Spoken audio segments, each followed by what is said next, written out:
Every June, for the past 7 or 8 years, I make a pilgrimage to southern Vermont to join a group of my friends at the Brook Bluegrass Festival. These trips are a real highlight for us, a special chance to camp, play music, and reconnect with each other in one of the most beautiful places in New England.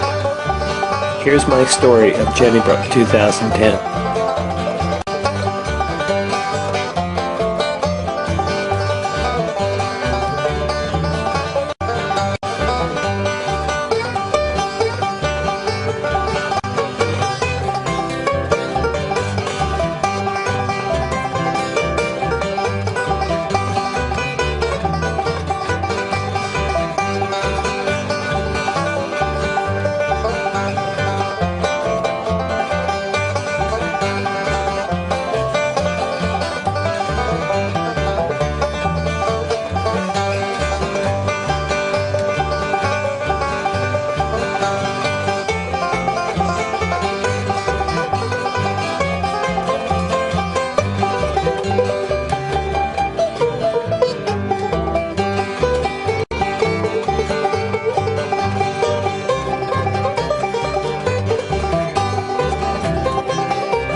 The Brook Festival recently relocated to the site of the Tunbridge World Fair in Tunbridge, Vermont, and we're all pretty happy about that. The fairgrounds have all the amenities, running water, flush toilets, hot showers, that make a real difference to tent and car campers like us.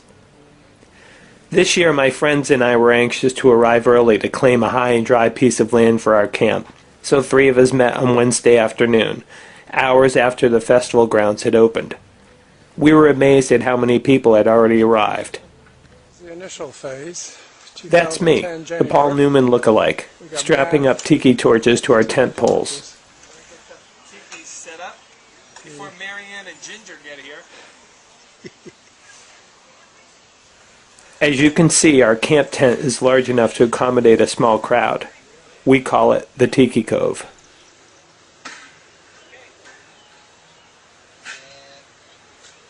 Within a couple of hours, our kitchen was set up, complete with the requisite hanging baskets of fruit, and it was time to sit down for a while and socialize. That's Joe with the mandolin. He's the man with the plan. We depend on him to make sure the camp is fully equipped. He's talking to Richie, one of the kindest and most generous people you'd ever want to meet. Richie lives in Vermont, and we see him once a year when we meet at the festival. Last year I bought this portable bar on Craigslist, and it became a huge hit with our festival friends and neighbors. Soon it was time to check out the fairgrounds and all the action of the other early birds like us.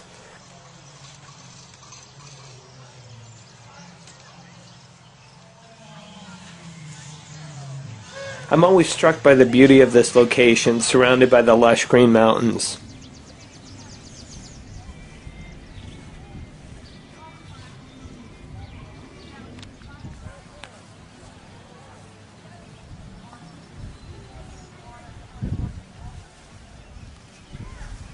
At the main stage, Joe set out a few lawn chairs so that we would have a good view of the bands.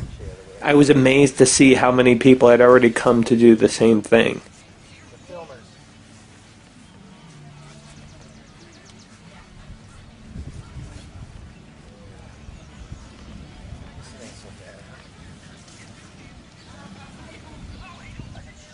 Richie wanted to see the view from the stage.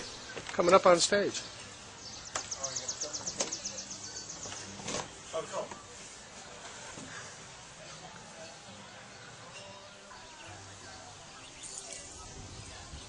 The Sugar House is a great place to pick music at night, and during the day they serve a great breakfast.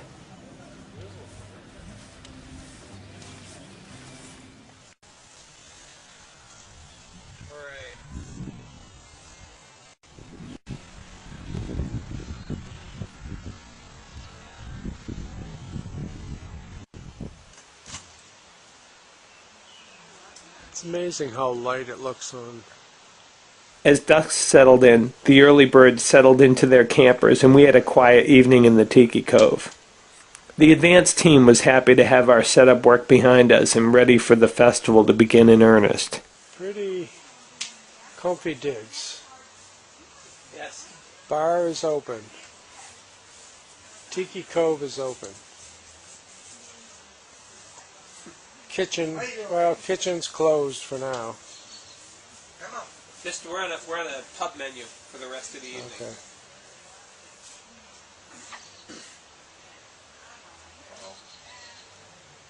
Bogo's dead.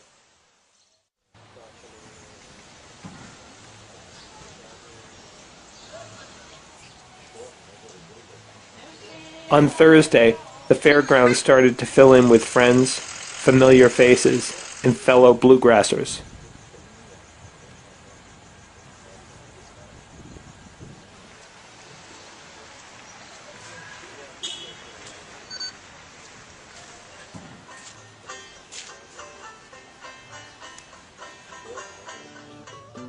Kurt and Mary, old friends from my Haydenville days, were some of the first to arrive.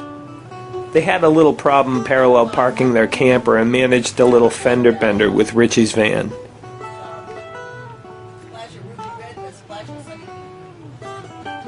Our good friend Desmond was on the scene, ready for a weekend of guitar playing and singing. Tony and his wife Lorna were also there. Tony is one of our favorite cooks as well as the Tiki Cove's most reliable bartender. Yeah, this was going to be a good festival, we could tell. Most mornings we start with a big pot of percolated coffee, and some industrious person might throw a camp breakfast together. Then it's off to the powder room or the hot showers to freshen up.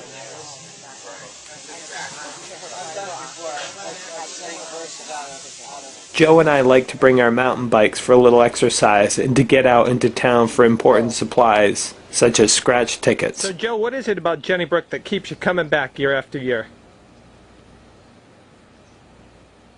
Oh, bluegrass music, I guess, and the friends and the getting around and making the most out of a field. What's your favorite part of the festival? Is it the picking? Yeah. It's all of it. Picking, eating, drinking, having fun, laughing, and going home in the end. It's all good. One day, while we were out on a ride, Richie had been busy booking our gang of friends on Jenny Brook Radio, a fairgrounds broadcast being put out on the airwaves by Rob of Rayco's Productions.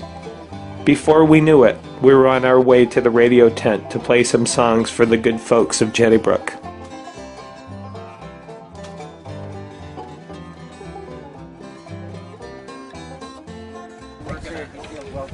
We're gonna kick this off with an old band song. We hope you'll enjoy this one. This is called The Wake.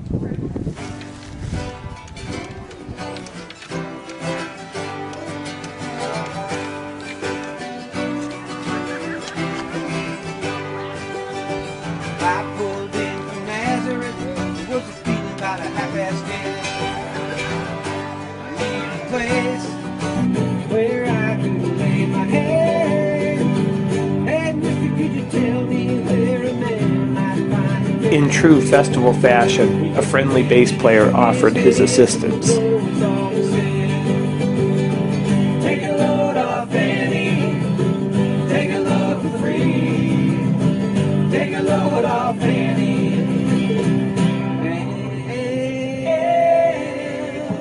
Put your load right on me.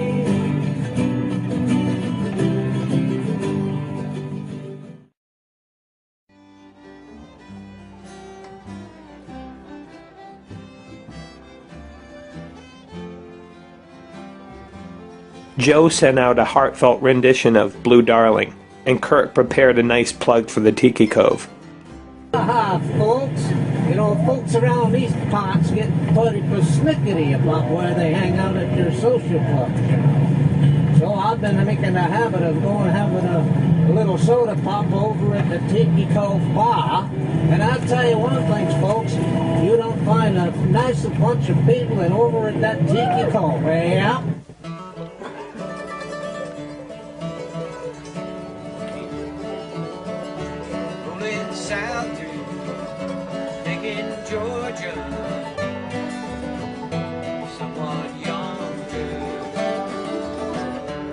this Mauser. Desmond sang one of my favorites, the Clean Living song Far North Again, and I narrated a short commercial for the Tiki Cove, hoping to get pickers out to our campsite.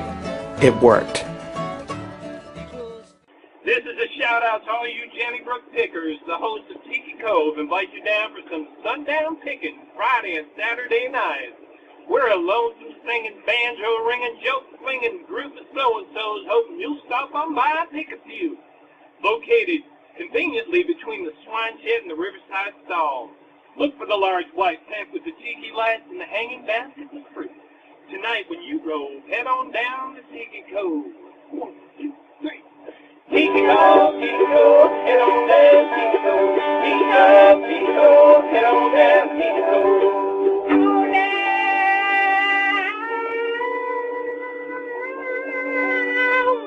Tiki